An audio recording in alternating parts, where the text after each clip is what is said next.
என்ன பையன் இவ்வளோ அழகழகான இயரிங்ஸ் இருந்தும் என்ன பையன், என்னோட காது ஓட்டை கொஞ்சம் பெருசாக இருக்குது, ஏதாவது அக்கேஷனுக்கு போட்டு போனால் கூட அந்த ஓட்டை தெரியும், காதும் தொங்குறது தெரியும். ஸோ என்னடா பண்ணுறது அப்படின்னு யோசிக்கிறீங்களா?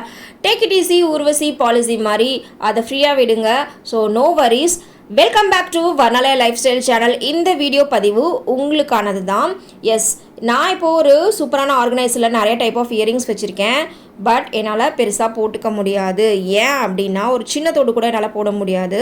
பிகாஸ் என்னோடய காது ஓட்டை கொஞ்சம் பெருசாக இருக்கும். ஸோ நான் எந்த இயரிங்ஸ் வந்து வேர் பண்ணாலுமே அந்த ஓட்டை வந்து தெரியும். ஸோ இதுக்கு என்னடா பண்ணுறதுன்னு நிறைய பியூட்டி பார்லரில் அந்த மாதிரி கேட்டால் இயர் லோப் ட்ரீட்மெண்ட் சொன்னாங்க, தென் காதை ஸ்டிச் பண்ணிக்கோன்னு சொன்னாங்க, தென் சர்ஜிக்கல் டேப் யூஸ் பண்ண சொன்னாங்க.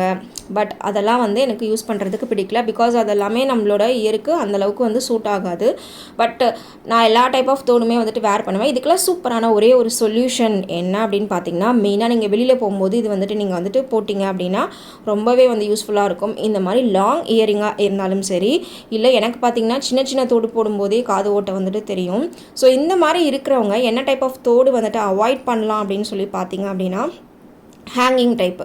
ஸோ இந்த மாதிரி கொக்கி இருக்கிற மாதிரி இருக்கிற ஹேங்கிங் டைப்பு தோடு வந்துட்டு அவாய்ட் பண்ணுங்கள். ஏன்னா அது வந்து ஓட்டையை ரொம்பவே பெருசாக்கும், உங்களுக்கு பெருசாகவும் காட்டும். ஸோ அந்த சூப்பரான டிப்பு அண்ட் தென் அந்த பொருள் என்னன்னு பார்த்தீங்கன்னா, டன்டடன், இது தான் டிரான்ஸ்பரண்ட்டான டேப். ஸோ இதில் வந்து கம் வந்துட்டு இருக்கும். இது நம்ம ஸ்கின்னுக்கும் எதுவும் இச்சஸோ ரேஷஸோ வந்துட்டு கொடுக்காது. ஸோ உங்கள் வீட்டுகிட்ட இருக்கிற ஃபேன்சி ஸ்டோரில் இது கிடைக்குதான்னு பாருங்கள். நான் ஜஸ்ட்டு 10 ருபீஸ்க்கு தான் ஒரு பேர் வந்து வாங்கினேன். என்னோடய காது ஓட்டை பாருங்கள், நல்லாவே பெருசாக இருக்குது.